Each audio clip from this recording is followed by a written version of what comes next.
When did you first want to change the world? Well, I guess just changing my own very small bit of the world, and not in a terribly worthy way, I have to say, was at school, just organising a bit of a strike amongst my fellow pupils about the fact that we weren't being allowed to go home, even though lessons had been cancelled one afternoon due to the sickness of the teacher. And it did seem a little unfair that we just had to hang about. But seriously trying to change the world was a bit later, and it was through the lens of the Campaign for Nuclear Disarmament, CND, that I really got involved with politics. As a student? As a student. So there I was at Exeter University, getting up at sort of 5 o'clock in the morning quite often to go up on long coach journeys to Molesworth up in the north, or Greenham, to be protesting about the sites of US nuclear weapons on British soil. So that's what got me really involved in politics right to the start. That was the driving thing in your life at that time, what was it? It absolutely the fear of was. a nuclear war. Yeah, I mean, the early 80s, it seems an age away, probably to you and many, I remember being people. scared of a nuclear war. I mean, it really was. In the early 80s, there was a real sense that this could happen either by mistake or deliberately. And you know, it was the time when leaflets were going out to households telling you to kind of basically, you know, hide under your table in the event of a nuclear attack. And so, A, it felt very real, and B, it just felt like such a monumentally mad way of trying to resolve differences in the world, to be acquiring these weapons that could literally destroy the world so many times over. So it was the obscene waste of money that was going into these weapons, together with the horrific damage that they could do, that you couldn't imagine any sane person actually being willing to contemplate in reality. That was almost 40 years ago, wasn't it? It was almost 40 years ago, but ungallant of you to say so, but yeah, it was. Well, no, I mean, I don't mean in terms of you, I mean in terms of those issues. Yeah. How much do you think has changed? Very, very little. I mean, that in some ways, I mean, I say very little. I feel that, in a sense, when we're talking about this stuff, you have to have two different realities in mind at the same time, because on the one hand, set against what needs to be done and the urgency with which it needs to be done, then very little has happened. Because people were talking about climate change actually in the 80s. People don't necessarily remember, and perhaps it wasn't being heard so much, but we knew then that we were warming the planet. That's not news. Nuclear weapons are as dangerous now as they were then. We've just seen the government refuse to take part in multilateral talks at the UN set around the idea of trying to get a treaty to ban nuclear weapons. Our government wouldn't even turn up to observe. Instead, they're going down the road of trying to renew Trident nuclear weapons at the cost of anything up to around 180 billion over the next 30 years. So on one level, you can say, well, things haven't changed very much. On the other hand, it is true that environmental awareness is massively more now than it was then, that businesses actually, to my mind, you know, in a way that perhaps I hadn't predicted, have grasped this agenda to some extent and really made big inroads, because they're recognising that there is an economic logic to being much more efficient about the way you use resources, as well as an environmental logic. And so you were first elected in 2010, and you know, you've made history to that extent as the Green MP. What was your ambition at that stage? I mean, what did you think you could achieve? Well, I was hoping that I was going to be the first one, as I still hope that I'll be the first one of many. And, you know, the idea of demonstrating it was possible, first of all, to get green voices in Parliament. Because if I had £1 for every time someone said, of course, we'd love to vote for you in the general election, you, the Green Party, but you never stand a chance of winning, so why would I bother? So partly it was to demonstrate, get through that credibility barrier, show that Greens can be elected, and once we are elected, then we can make a difference. And yes, not making a difference in terms of being able to sway the votes of 649 colleagues, but making a difference in terms of making sure issues were on the agenda that wouldn't have been there if the Greens had not been there. And I think we have been able to do that. But in a way, wasn't it the worst time to come in? Because it was just after the 2008 financial crash. The pendulum was swinging back. George Osborne was starting to say, you know, very early on, you know, we mustn't crash the economy for the sake of the environment, or words to that effect. Yeah. And it was sacrificing the government's environmental platform and credentials and all the things that had been going on, you know, in the last years of the Labour government and the early part of the coalition. So, I mean, weren't things actually slipping backwards in terms of the green agenda? Yes, particularly when it came to climate change?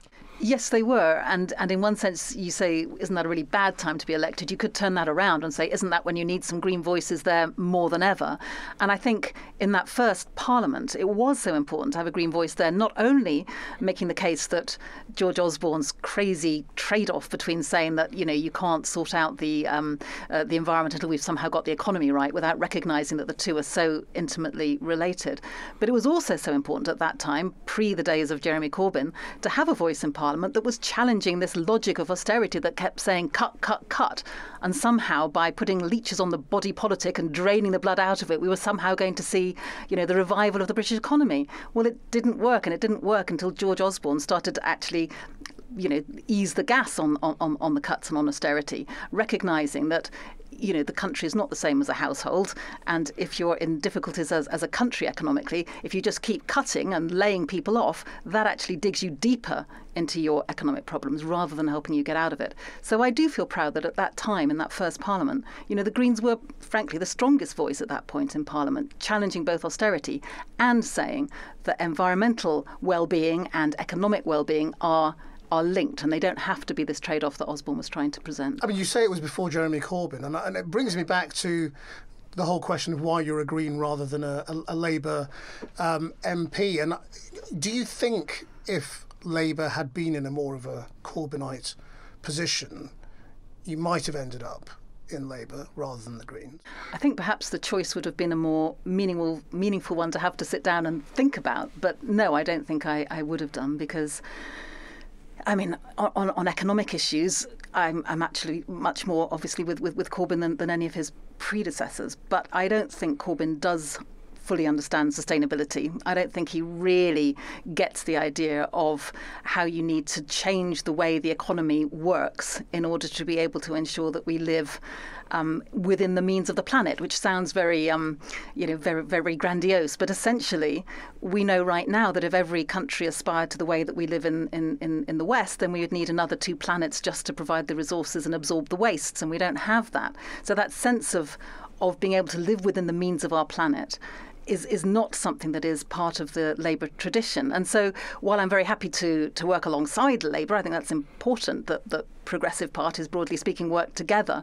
I feel that what the Green Party is offering there is something that is absolutely absent from the Labour tradition. He's too timid in many ways, is what you're saying, isn't he? I mean, what you're talking about there is something much more radical, changing the whole way we live. I think that's absolutely right. And yes. is that the product of having now been a European parliamentarian and a parliamentarian for so long and seen what's wrong with the system that we live in? I think that experience has certainly reinforced the fact that I believe the Green Party has been right. It's always had that kind of radical manifesto from the early 70s, right from the very start. We were talking about the fact that you don't just bolt on green bits of window dressing to business as usual, you fundamentally change the way you do business. We've been talking about things like a basic income scheme or a shorter working week or land value taxation, or ideas that the Labour Party now is just beginning to kind of dip its toe into the water on. Those have always been part of our manifesto. And I think certainly my experience in the European Parliament and 7 years now in Westminster has only reinforced the sense that we were right and we need these issues on the agenda sooner rather than later. Well, just sketch out what you're talking about. When you envisage changing the world your way, what are you talking about? Well, to begin to break it down, I mean, maybe one of the first places to start is to measure differently what we want the economy to be doing. And by that I mean right now, the whole of government really is, and not just this government, but governments generally, are around trying to maximise GDP growth. And we're always told on the TV that when GDP is going up, then apparently we're all feeling better, and when it's going down, then it's very bad news. And that presupposes that gross domestic product is a helpful indicator of whether or not people are feeling good, whether or not our planet is in a good shape, whether or not we're massively over exceeding resource use, whether or not we've got enough money to feed people. And GDP actually is a really rubbish indicator for all of those things. GDP simply measures how much money is circulating in the economy. And so if you have a multiple pile-up on the M5, fantastic for GDP. Think of all those new cars that are going to have to be built. But by any other judgment, that has been pretty much a tragedy. So if we started to measure different things, and there's been lots of work going on about this for years, about different kinds of baskets of indicators that might measure your hopes for your future, whether you think your kids are going to be better off than you were, whether you have clean air to breathe, whether climate emissions are beginning to come down, whether or not the species that we share the planet with are in a good shape or a bad shape, that would give us a better set of indicators about how we're doing as a species on this one very fragile planet we share with many other species. But how can you plan an economy in that way? I mean, the easy thing about GDP growth, I suppose, is that it enables you to set an economic policy where you know roughly where you want inflation to be, you know roughly what kind of growth you want to achieve, and what your overall aim is for the general population. If you have lots of different indicators, aren't they going to be conflicting with each other? I think the whole point about having a lot of indicators is that you get a sense of balance across a broader picture. I mean, obviously you don't want hundreds of indicators, but if you could deal with half a dozen to begin with, let's say, then I think we would have a much more accurate picture of whether or not the economy in the 21st century is serving people, or whether or not it's just become a bit like a bicycle that you get the sense that you have to keep riding it irrespective of the direction it's going in, because if you don't, you'll fall off. Well, what would be the key concerns then that you would then start setting our economic policy by, rather than just simply growth? Well, let me just start by saying that I don't think growth is delivering even in its own terms. So even if it were not for the fact that it's trashing the environment that we depend on, if you look at the fact that in the 6th richest economy in the world, in the 21st century, we're heading for 5 million children living in poverty by 2020. We have crisis levels of homelessness across our country. We have the NHS in crisis. We have schools crying out for more funding. So I think the first point to say is that it's not as if right now we seem to have an economy that's working for people. What I'm talking about is an economy that would make sure that basic needs are met. And so, for example, one of our long-standing policies would be something like a basic income scheme, which would be an unconditional payment to everyone, irrespective of whether they're in work. Of course, if they're earning a lot, then you'd tax them more later on. But essentially, how you wouldn't much? lose. What's that supposed to cover, that payment? Well, there's lots of different models, but essentially the payment at the moment would replace job seekers allowance, so that, for example, at the moment, if you're on job seekers allowance, as soon as you start to work, then that benefit gets clawed back from you. And that is a massive disincentive to innovation, to entrepreneurialism, to setting up your own business, to taking a few risks, as well as not really enabling people to get a slightly better work-life balance if that's what they want. It's interesting now that this, as I say, has been in our policy manifesto for years, but now at last it feels as if it's getting a bit of traction. It's getting talked about, isn't it? It's getting talked about, and moreover, in Scotland, for example, they're actually running, I think, 3 or 4 pilots. There's been one running in Finland. It's about half the way through. In the Netherlands, they're talking about it as well. So that's just one example of trying to work out about how you would make the economy work for people, rather than turning it the other way around and having all of us scurrying around thinking that the only way we can make a difference and the only way that we can be measured is in that economic output. Where does the green bit come in then? I mean, where does that help you start tackling climate change? I think it might come in the sense that a rebalanced economy and people being able to opt in and out of the amount of work they're doing in that economy, and it's linked as well to the idea of potentially moving to a 4-day week over time, and there would need to be a transition. But I think in that kind of economy, there's less impetus to be out there consuming and measuring yourself simply in how many goods you have. There's a wonderful saying by Professor Tim Jackson, who's at Surrey University, who basically talks about the current system with, being bombarded by all these advertisements and thinking of yourself primarily as an economic consumer. I hate the way in which in this society we're all consumers, not citizens. We're only defined by what we consume. Tim Jackson says, how crazy is this system that persuades us to spend money we don't have on things we don't need, to make impressions that don't last on people we don't care about.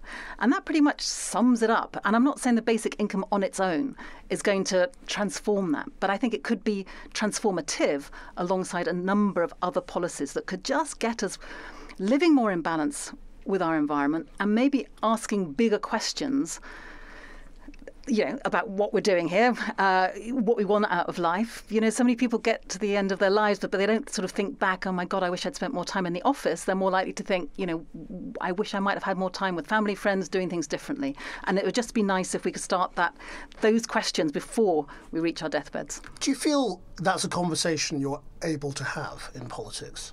It is immensely difficult. I mean, I'm not just flattering you, but I relish the idea that we are having a conversation that is not in 30-second sound bites, because so much of political debate now is in 30-second sound bites, and so much is about punishing people if they think outside the box. You know, I often think that if Nye Bevan had been there, you know, being subjected to an interview by John Humphreys, or maybe even you or Jon Snow, you know, that idea of an NHS might have been shot down before it ever got off the stocks, because immediately there's a kind of a culture whereby big ideas are discouraged.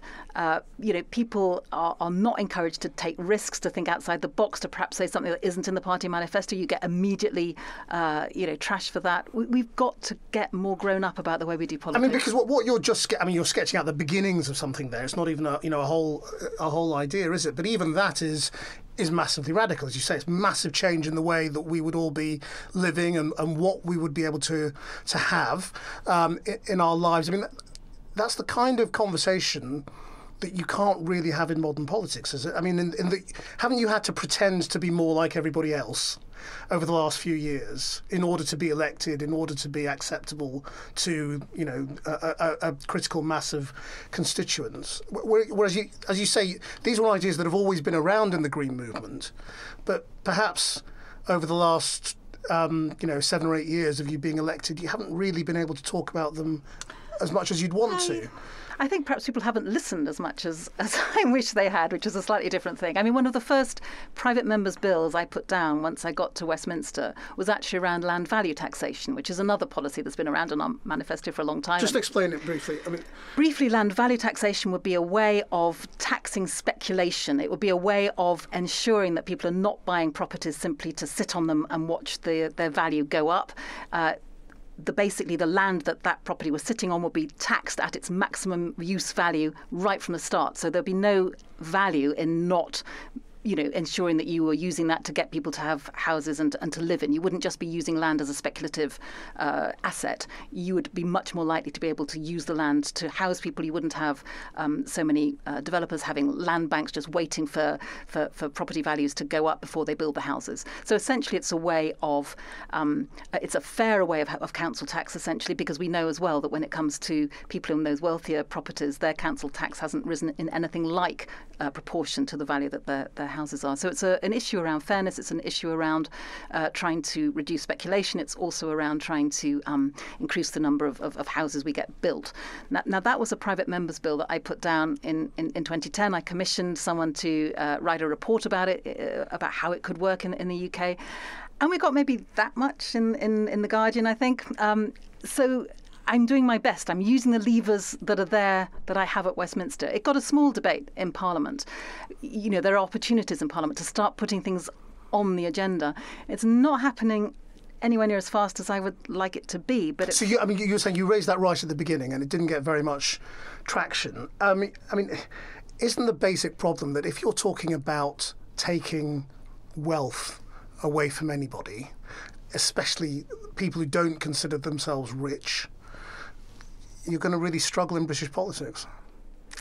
I don't know that that's true. I mean, I see the logic of the proposition you're making to me. I mean, that's why you've had to be so reasonable, is what I'm saying. And be a sort of a pressure within the system rather than a power block. I don't think that I have compromised the message since I've been in Parliament at all.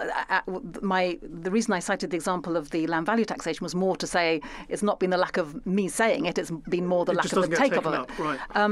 And I just think there's more and more people now who don't want to think of themselves solely as economic consumers, and yes, of course, if you don't have much money, then you do need to be an economic consumer, and you do need your basic needs met. But I think it's interesting now, just straws in the wind, that when some people now are in the privileged position, admittedly, of being able to be making a choice. Do you want a pay rise? Do you want to have more time off? A lot of people are beginning to actually think, well, I don't want to spend my whole life working, 40, 50 hours a week. There are other things that are valuable, and I do sense that conversation is one that actually is getting slightly easier to have now than it was before. Do you think there is a growing sense that our system doesn't work? That people are unhappy with it? There is a massive sense. I mean, that is exactly right. That I think since the economic crash, people, it's been a bit like the Emperor's New Clothes, hasn't it? I mean, people now recognise that the edifices that were being built by the bankers, and we were being told to trust them, and, Gordon Brown and others were saying, go deregulate some more, it's all good for us. People can now just see how hollow, how risky, how dangerous that was. And so I think if you're not going to put your confidence in that, then maybe it breeds an interest in other questions and other ways of doing things, which I think, part of the success of Corbyn, no doubt, has been about exploiting that sense of people wanting to hear different messages and being much more receptive to that, certainly, than the government was expecting them to be. Why do you think, having been in elected politics for so long now, that, the great mass of people who don't seem to do as well out of the way our system works as those at the top, don't more often take that power and use it?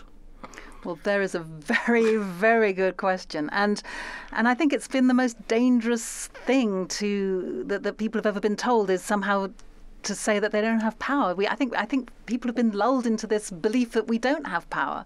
I think maybe the Brexit result was the reversal of that. I think the shock of the Brexit result, including for many people who voted Brexit, was, oh my God, we can make a difference. We have this hideous voting system in this country, archaic, undemocratic, that for so many people actually has meant them feel, well, there's no point in voting for what I believe in. It never gets in. So you then just have to make judgments between the lesser of two evils. In so many constituencies, they are so-called safe seats that, barring a revolution, it's going to be the same party that gets back time and again. And I think people have kind of absorbed a message that they don't have power, because in a sense, in that electoral system, it feels very difficult to take power. But the Brexit vote, whatever way you think about it, was a way in which people's vote did make a difference. But you think it's catastrophic? I do think it's catastrophic, but I do. So maybe it shouldn't happen. Is what the elitist would say, isn't it? No, but maybe the great masses don't know what they're doing. I think the great masses. I think Russell Brand put it in his usual colourful way. They saw Brexit as this big red flashing light that said "fuck the establishment," and they pressed the button. And you can really well understand why they might be driven to do that, given that actually for many, many years they've not been listened to, not least because of our electoral system, not solely because of that. And actually the sense of that pressure cooker boiling over at the point of that Brexit vote was partly because people haven't been listened to for so long. And if we had been listening a bit more attentively, then perhaps, we wouldn't have ended up with the kind of explosion that, in a sense, Brexit has been. Do you feel, though, can you see a time when you would ever be able to make this little vision that you started to sketch out about a different kind of economy happen? Yes, and I think it's already beginning to happen in different places. So last year, Portugal ran on renewable energy for 4 days in a row. We had a day just last year when Britain was entirely not relying on any fossil fuels whatsoever. You've got companies now who are able to demonstrate that battery technology is coming to such a pitch that we really can imagine an economy here in Britain that is run on renewables just about all of the time once you've got that battery power. But I mean, you as a political leader, how do you lead Britain into this world as the one Green MP in Britain? Okay, so I'm ambitious, but I have limits to my ambition, and I do recognise that as one Green MP, I am not going to lead Britain into a new world single-handedly. But what I can do, I hope, is to make common cause with those people who are in business or who are more enlightened in some of the other parties, or who are in many of the organisations, the wider Green movement that have been banging on about these things for years. By having some people in Parliament as well that share that agenda, then I think we can begin to shift the conversation. And of course, I desperately want to see more Greens elected in Parliament as well. But nonetheless, the fact that we're already making those kind of links with more progressive businesses, as I say, with those NGOs and organisations who've been out there for many years, having that voice in Parliament, having that coordination between the pressure on the outside and having people on the inside who are responsive to that, leading that, helping to make that happen, that I think is quite an exciting prospect. I mean, clearly being in Parliament has given you profile and a voice, and therefore the opportunity to go and make those sorts of links with other people. But I mean, I just wonder whether you think Parliament has actually been a bit of a disappointment since entering it. It's been, the culture of Parliament and I guess perhaps the difficulty of getting things to change have been pretty shocking. I mean, I didn't enter in 2010 thinking it was all going to be a breeze by any means, but the forces of inertia have been greater than I imagined. That's true. And the way in which things are done the way they are done simply because they have always been done that way is massively frustrating, particularly when there is a sense of urgency to the agenda that we're talking about, that there is such a thing as being too late when it comes to trying to sort out the climate crisis, for example.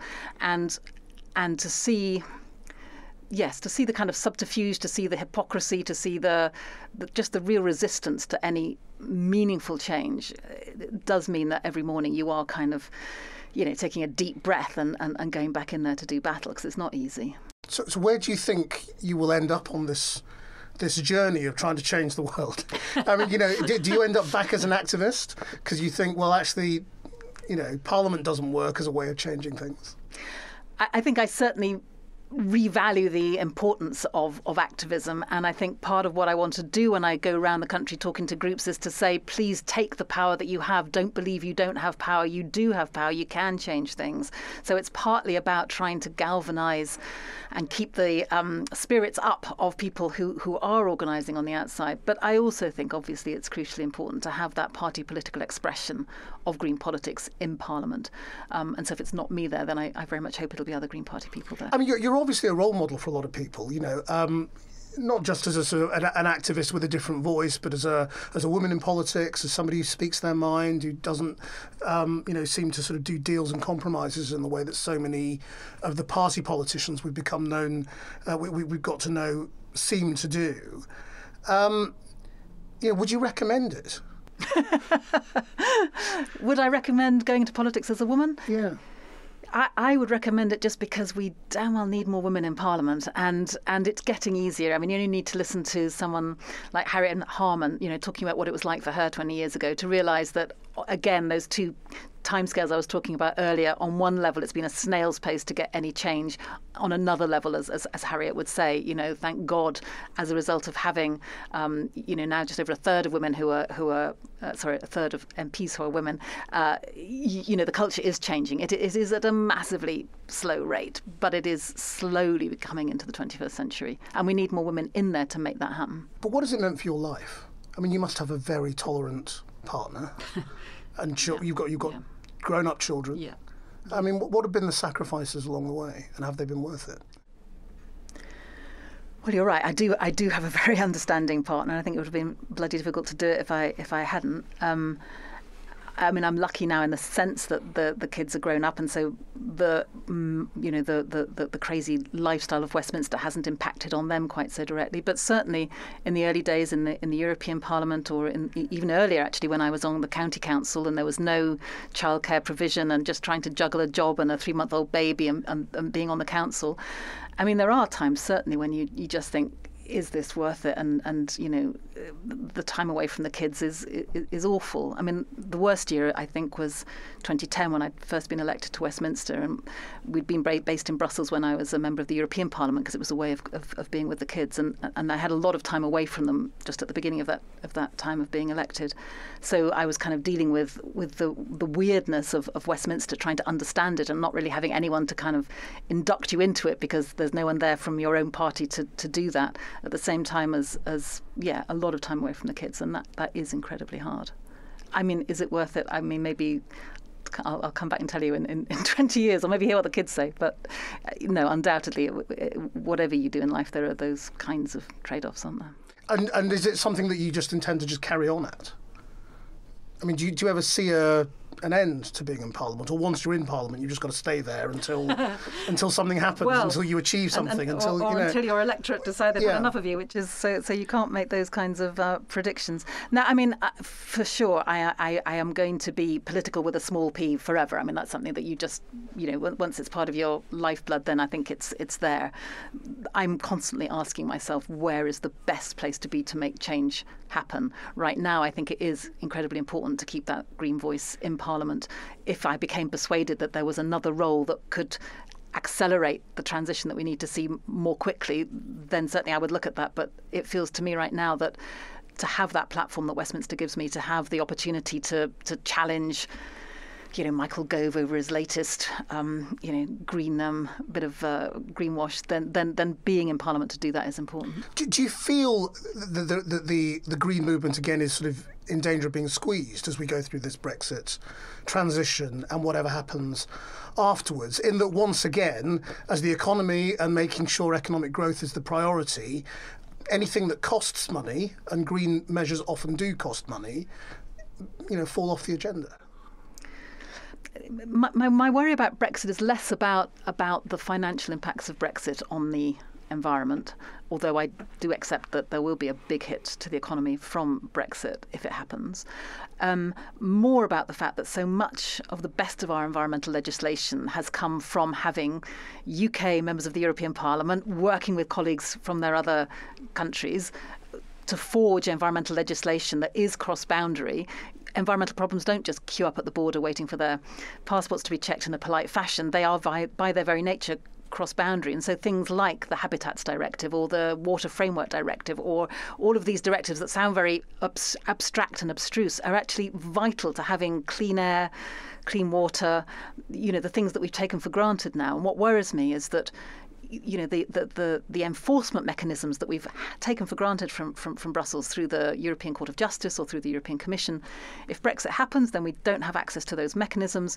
And then where is the force going to come from to make sure that we do keep our air clean and our waters clean and so forth? Because right now you've got the government saying, well, we'll just cut and paste all of that environmental legislation and we'll stick it into the UK law books and everything will be fine. But it's not fine if you don't have a way of enforcing it. So what worries me more actually is that this hard-fought environmental legislation, which has done such a huge amount to improve the quality of life for people in this country, that is at stake if we can't keep the enforcement of it. How do you think we should start thinking about the economy differently? I think we should start recognising that the economy is a subset of our wider environment. At the moment, we treat the environment as if it was a wholly owned subsidiary of the economy. In other words, the environment is just where you get your resources from, it's where you chuck your waste, and you don't really factor it into your day-to-day thinking about the economy.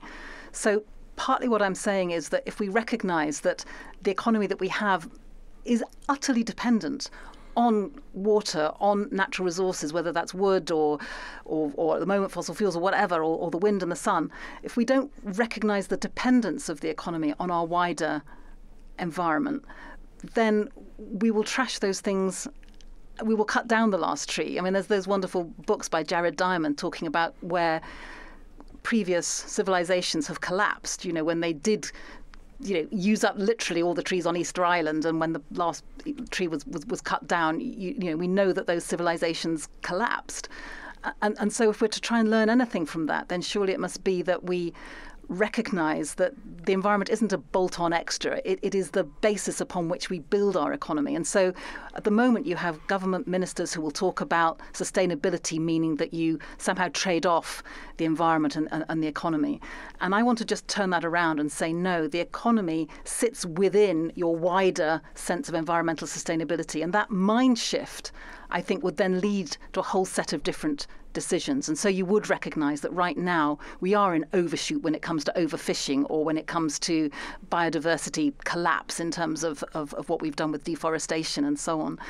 And when you realise that those aren't just environmental issues to watch on a David Attenborough programme, on a Sunday night, but actually these are instrumental in whether or not you've even got a working economy into the future, then I think we might value them differently. Does it fundamentally involve me having less stuff?